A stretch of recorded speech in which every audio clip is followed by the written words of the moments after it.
If it is difficult to extort a confession from a man interested in preserving silence and persuaded that no proofs can be produced against him, it is a yet more arduous task to make a woman, similarly situated, speak the truth. As they say at the Palais de Justice, one might as well try to make the devil confess.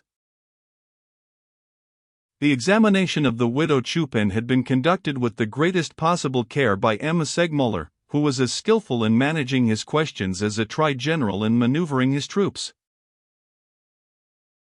However, all that he had discovered was that the landlady of the Poivriere was conniving with the murderer. The motive of her connivance was yet unknown, and the murderer's identity still a mystery. Both M. Segmuller and Lecoq were nevertheless of the opinion that the old hag knew everything. It is almost certain, remarked the magistrate, that she was acquainted with the people who came to her house, with the women, the victims, the murderer, with all of them, in fact. I am positive as regards that fellow Gustave, I read it in her eyes. I am also convinced that she knows Lacheneur, the man upon whom the dying soldier breathed vengeance, the mysterious personage who evidently possesses the key to the enigma. That man must be found. Ah, replied Lecoq, and I will find him even if I have to question every one of the 1,100,000 men who constantly walk the streets of Paris. This was promising so much that the magistrate, despite his preoccupation, could not repress a smile. If this old woman would only decide to make a clean breast of it at her next examination, remarked Lecoq. Yes. But she won't. The young detective shook his head despondently. Such was his own opinion. He did not delude himself with false hopes, and he had noticed between the widow Chupin's eyebrows those furrows which, according to physiognomists, indicate a senseless, brutish obstinacy. Women never confess, resumed the magistrate, and even when they seemingly resign themselves to such a course they are not sincere. They fancy they have discovered some means of misleading their examiner. On the contrary, evidence will crush the most obstinate man, he gives up the struggle, and confesses. Now, a woman scoffs at evidence. Show her the sun, tell her it's daytime, at once she will close her eyes and say to you, no, it's night. Male prisoners plan and combine different systems of defense according to their social positions. The women, on the contrary, have but one system, no matter what may be their condition in life. They deny everything, persist in their denials even when the proof against them is overwhelming, and then they cry. When I worry the Chupin with disagreeable questions, at her next examination, you may be sure she will turn her eyes into a fountain of tears. In his impatience, M. Segmuller angrily stamped his foot. He had many weapons in his arsenal, but none strong enough to break a woman's dogged resistance. If I only understood the motive that guides this old hag, he continued. But not a clue. Who can tell me what powerful interest induces her to remain silent? Is it her own cause that she is defending? Is she an accomplice? Is it certain that she did not aid the murderer in planning an ambuscade? Yes, responded Lecoq, slowly, yes, this supposition very naturally presents itself to the mind. But think a moment, sir, such a theory would prove that the idea we entertained a short time since is altogether false. If the widow Chupin is an accomplice, the murderer is not the person we have supposed him to be, he is simply the man he seems to be.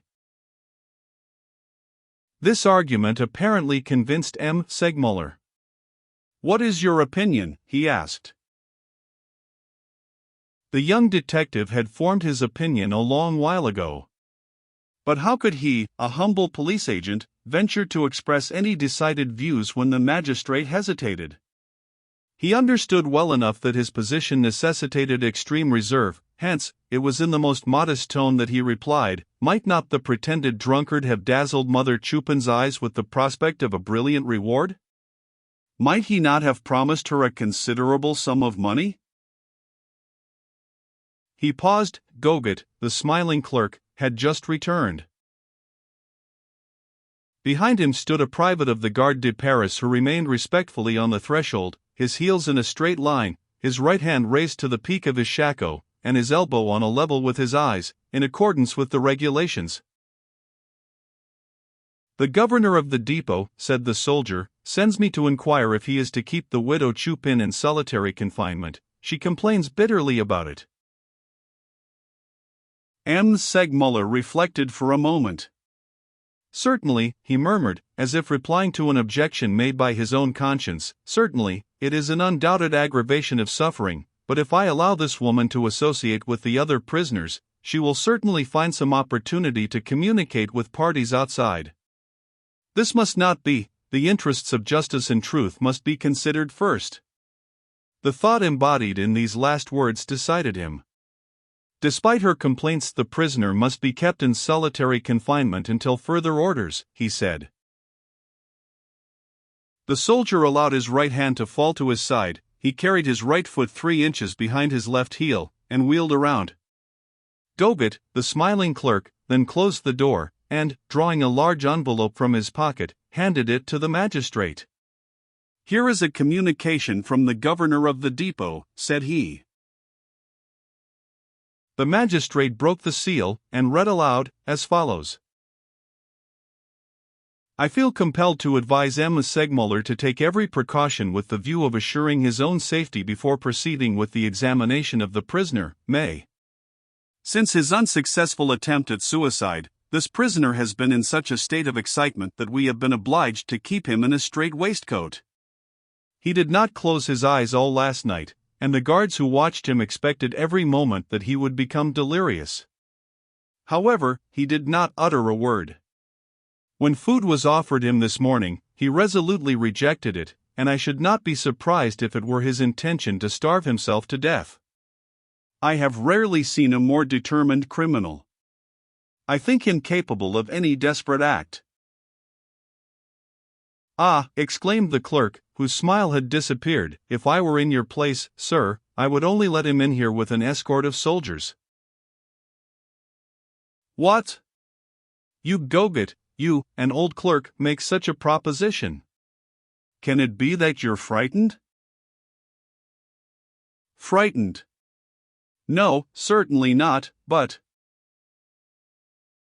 "Nonsense," interrupted Lecoq, in a tone that betrayed superlative confidence in his own muscles. "Am I not here?" If M. Segmuller had seated himself at his desk, that article of furniture would naturally have served as a rampart between the prisoner and himself. For purposes of convenience he usually did place himself behind it, but after Gogat's display of fear, he would have blushed to have taken the slightest measure of self-protection. Accordingly, he went and sat down by the fireplace as he had done a few moments previously while questioning the widow Chupin, and then ordered his doorkeeper to admit the prisoner alone. He emphasized this word "alone."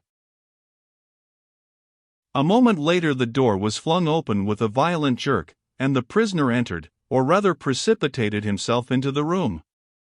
Gogat turned pale behind his table, and Lecoq advanced a step forward, ready to spring upon the prisoner and pinion him should it be requisite. But when the latter reached the center of the room, he paused and looked around him. "Where is the magistrate?" he inquired, in a hoarse voice. "I am the magistrate," replied M. Segmuller. "No, the other one." "What other one?" "The one who came to question me last evening. He has met with an accident. Yesterday, after leaving you, he fell down and broke his leg." "Oh. And I am to take his place." The prisoner was apparently deaf to the explanation. Excitement had seemingly given way to stupor. His features, hitherto contracted with anger, now relaxed. He grew pale and tottered, as if about to fall. "Compose yourself," said the magistrate in a benevolent tone. "If you are too weak to remain standing, take a seat." Already, with a powerful effort, the man had recovered his self-possession. A momentary gleam flashed from his eyes. "Many thanks for your kindness," he replied, "but this is nothing." I felt a slight sensation of dizziness, but it is over now. Is it long since you have eaten anything? I have eaten nothing since that man, and so saying he pointed to Lecoq, brought me some bread and wine at the station house. Wouldn't you like to take something? No, and yet, if you would be so kind, I should like a glass of water. Will you not have some wine with it? I should prefer pure water. His request was at once complied with. He drained a first glassful at a single draught, the glass was then replenished and he drank again, this time, however, more slowly. One might have supposed that he was drinking in life itself. Certainly, when he laid down the empty glass, he seemed quite another man. 18 out of every 20 criminals who appear before our investigating magistrates come prepared with a more or less complete plan of defense, which they have conceived during their preliminary confinement. Innocent or guilty, they have resolved, on playing some part or other, which they begin to act as soon as they cross the threshold of the room where the magistrate awaits them. The moment they enter his presence, the magistrate needs to bring all his powers of penetration into play, for such a culprit's first attitude is surely betrays his plan of defense as an index reveals a book's contents. In this case, however, M. Segmuller did not think that appearances were deceitful. It seemed evident to him that the prisoner was not feigning, but that the excited frenzy which marked his entrance was as real as his after stupor. At all events, there seemed no fear of the danger the governor of the depot had spoken of, and accordingly M. Segmuller seated himself at his desk.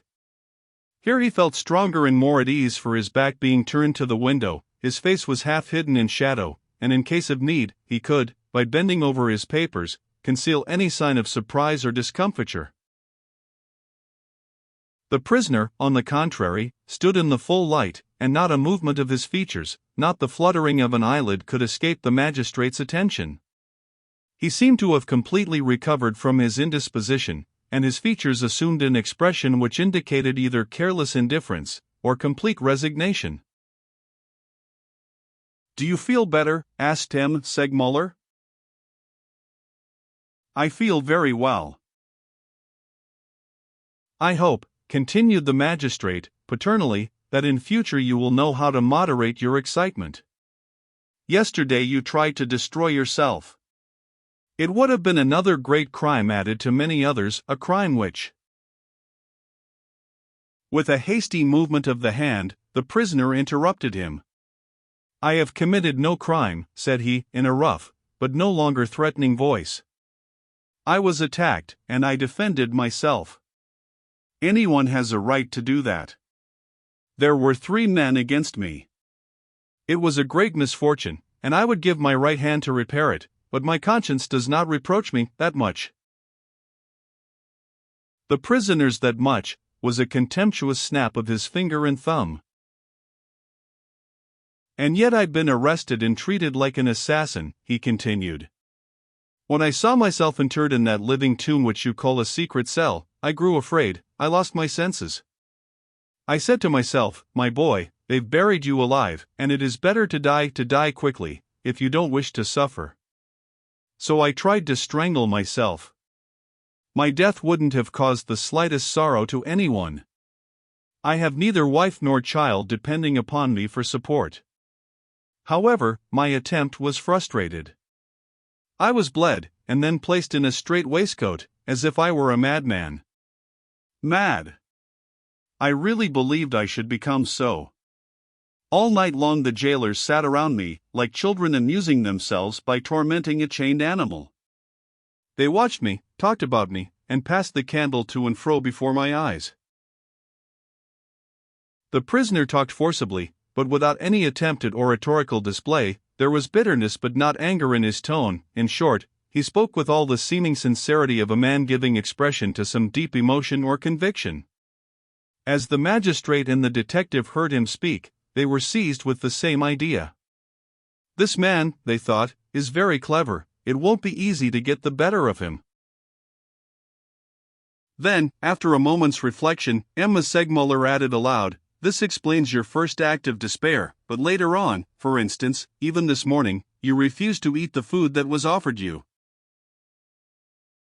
As the prisoner heard this remark, his lowering face suddenly brightened, he gave a comical wink, and finally burst into a hearty laugh, gay, frank, and sonorous. "That," said he, "is quite another matter. Certainly, I refused all they offered me, and now I will tell you why. As I had my hands confined in the strait waistcoat, the jailer tried to feed me just as a nurse tries to feed a baby with pap. Now I wasn't going to submit to that, so I closed my lips as tightly as I could. Then he tried to force my mouth open and push the spoon in, just as one might force a sick dog's jaws apart and pour some medicine down its throat. The deuce take his impertinence! I tried to bite him, that's the truth, and if I had succeeded in getting his finger between my teeth, it would have stayed there. However, because I wouldn't be fed like a baby, all the prison officials raised their hands to heaven in holy horror, and pointed at me, saying, 'What a terrible man! What an awful rascal!'" The prisoner seemed to thoroughly enjoy the recollection of the scene he had described, for he now burst into another hearty laugh, to the great amazement of Lecoq, and the scandal of Gogut, the smiling clerk. M. Segmuller also found it difficult to conceal his surprise. "You are too reasonable, I hope," he said, at last, "to attach any blame to these men, who, in confining you in a strait waistcoat, were merely obeying the orders of their superior officers with the view of protecting you from your own violent passions." Responded the prisoner, suddenly growing serious. "I do blame them, however, and if I had one of them in a corner, but, never mind, I shall get over it. If I know myself aright, I have no more spite in my composition than a chicken." "Your treatment depends on your own conduct," rejoined Emma Segmuller. "If you will only remain calm, you shan't be put in a strait waistcoat again. But you must promise me that you will be quiet and conduct yourself properly." The murderer sadly shook his head. "I shall be very prudent hereafter," said he, "but it is terribly hard to stay in prison with nothing to do. If I had some comrades with me, we could laugh and chat, and the time would slip by, but it is positively horrible to have to remain alone, entirely alone, in that cold, damp cell, where not a sound can be heard." The magistrate bent over his desk to make a note. The word comrades had attracted his attention, and he proposed to ask the prisoner to explain it at a later stage of the inquiry. "If you are innocent," he remarked, "you will soon be released, but it is necessary to prove your innocence." "What must I do to prove it?" "Tell the truth, the whole truth, answer my questions honestly without reserve." "As for that, you may depend upon me." As he spoke, the prisoner lifted his hand, as if to call upon God to witness his sincerity. But M. Segmuller immediately intervened. "Prisoners do not take the oath," said he. "Indeed," ejaculated the man with an astonished air, "that's strange." Although the magistrate had apparently paid but little attention to the prisoner, he had in point of fact carefully noted his attitude, his tone of voice, his looks and gestures. M. Segmuller had, moreover, done his utmost to set the culprit's mind at ease, to quiet all possible suspicion of a trap, and his inspection of the prisoner's person led him to believe that this result had been attained. "Now," said he, "you will give me your attention, and do not forget that your liberty depends upon your frankness. What is your name?" "May." "What is your Christian name?" "I have none." "That is impossible." "I have been told that already 3 times since yesterday," rejoined the prisoner impatiently. "And yet it's the truth. If I were a liar, I could easily tell you that my name was Peter, James, or John. But lying is not in my line. Really, I have no Christian name. If it were a question of surnames, it would be quite another thing. I have had plenty of them. What were they? Let me see. To commence with, when I was with Father Fougas, I was called a filwar, because you see. Who was this Father Fougas? The great wild beast tamer, sir. Ah! He could boast of a menagerie and no mistake. Lions, tigers, and bears, serpents as big round as your thigh, parakeets of every color under the sun. Ah! It was a wonderful collection. But unfortunately, was the man jesting, or was he in earnest? It was so hard to decide, that Emma Segmuller and Lecoq were equally in doubt. As for Gogut, the smiling clerk, he chuckled to himself as his pen ran over the paper. Enough, interrupted the magistrate. How old are you? 44 or 45 years of age. Where were you born? In Brittany, probably. M. Segmuller thought he could detect a hidden vein of irony in this reply. I warn you, said he, severely, that if you go on in this way your chances of recovering your liberty will be greatly compromised. Each of your answers is a breach of propriety. As the supposed murderer heard these words, an expression of mingled distress and anxiety was apparent in his face. Ah! I meant no offense, sir, he sighed. You questioned me, and I replied. You will see that I have spoken the truth, if you will allow me to recount the history of the whole affair. When the prisoner speaks, the prosecution is enlightened, so runs an old proverb frequently quoted at the Palais de Justice. It does, indeed, seem almost impossible for a culprit to say more than a few words in an investigating magistrate's presence, without betraying his intentions or his thoughts, without, in short, revealing more or less of the secret he is endeavoring to conceal. All criminals, even the most simple-minded, understand this, and those who are shrewd prove remarkably reticent. Confining themselves to the few facts upon which they have founded their defense, they are careful not to travel any further unless absolutely compelled to do so, and even then they only speak with the utmost caution. When questioned, they reply, of course, but always briefly, and they are very sparing of details. In the present instance, however, the prisoner was prodigal of words. He did not seem to think that there was any danger of his being the medium of accomplishing his own decapitation. He did not hesitate like those who are afraid of misplacing a word of the romance they are substituting for the truth. Under other circumstances, this fact would have been a strong argument in his favor. You may tell your own story, then, said Emma Segmuller in answer to the prisoner's indirect request.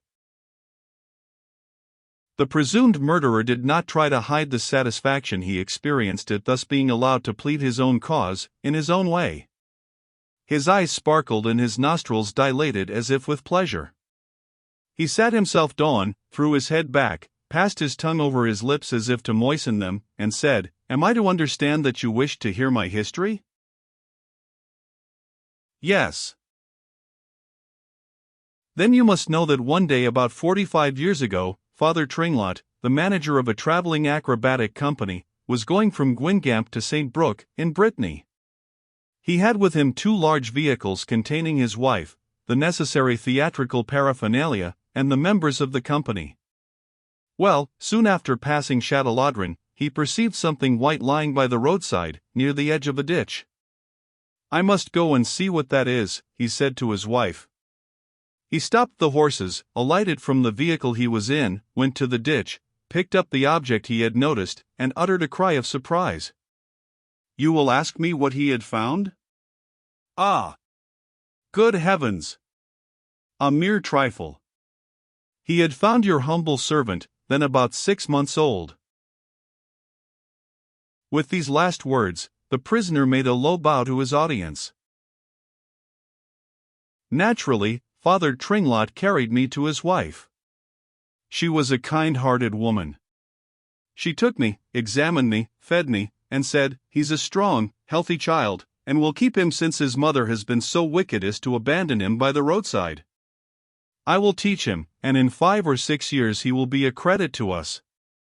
They then asked each other what name they should give me, and as it happened to be the first day of May, they decided to call me after the month, and so it happens that May has been my name from that day to this. The prisoner paused again and looked from one to another of his listeners, as if seeking some sign of approval. None being forthcoming, he proceeded with his story. Father Tringlot was an uneducated man, entirely ignorant of the law. He did not inform the authorities that he had found a child, and, for this reason, although I was living, I did not legally exist, for, to have a legal existence it is necessary that one's name, parentage, and birthplace should figure upon a municipal register. When I grew older, I rather congratulated myself on Father Tringlot's neglect. "May, my boy," said I, "you are not put down on any government register, consequently there's no fear of your ever being drawn as a soldier."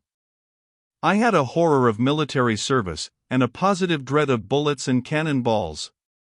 Later on, when I had passed the proper age for the conscription, a lawyer told me that I should get into all kinds of trouble if I sought a place on the civil register so late in the day, and so I decided to exist surreptitiously. And this is why I have no Christian name, and why I can't exactly say where I was born. If truth has any particular accent of its own, as moralists have asserted, the murderer had found that accent. Voice, gesture, glance, expression, all were in accord, not a word of his long story had rung false. "Now," said M. Segmuller, coldly, "what are your means of subsistence?" By the prisoner's discomfited mien one might have supposed that he had expected to see the prison doors fly open at the conclusion of his narrative. "I have a profession," he replied plaintively. "The one that Mother Tringlot taught me. I subsist by its practice, and I have lived by it in France and other countries." The magistrate thought he had found a flaw in the prisoner's armor. "You say you have lived in foreign countries?" he inquired. "Yes, during the 17 years that I was with Emma Simpson's company, I traveled most of the time in England and Germany." "Then you are a gymnast and an athlete. How is it that your hands are so white and soft?" Far from being embarrassed, the prisoner raised his hands from his lap and examined them with evident complacency. "It is true they are pretty," said he, "but this is because I take good care of them and scarcely use them." "Do they pay you, then, for doing nothing?" "Ah, no, indeed.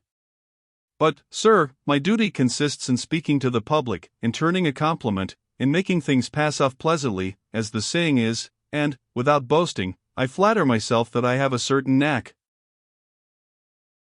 M. Segmuller stroked his chin, according to his habit whenever he considered that a prisoner had committed some grave blunder. "In that case," said he, "will you give me a specimen of your talent?" "Ah, ha," laughed the prisoner, evidently supposing this to be a jest on the part of the magistrate. "Ah, ha." "Obey me, if you please," insisted M. Segmuller. The supposed murderer made no objection. His face at once assumed a different expression, his features wearing a mingled air of impudence, conceit, and irony. He caught up a ruler that was lying on the magistrate's desk, and, flourishing it wildly, began as follows, in a shrill falsetto voice: "Silence, music. And you, big drum, hold your peace. Now is the hour, now is the moment, ladies and gentlemen, to witness the grand, unique performance of these great artists, unequaled in the world for their feats upon the trapeze and the tightrope, and in innumerable other exercises of grace, suppleness, and strength." "That is sufficient," interrupted the magistrate. "You can speak like that in France, but what do you say in Germany?" "Of course, I use the language of that country." "Let me hear, then," retorted M. Segmuller, whose mother tongue was German.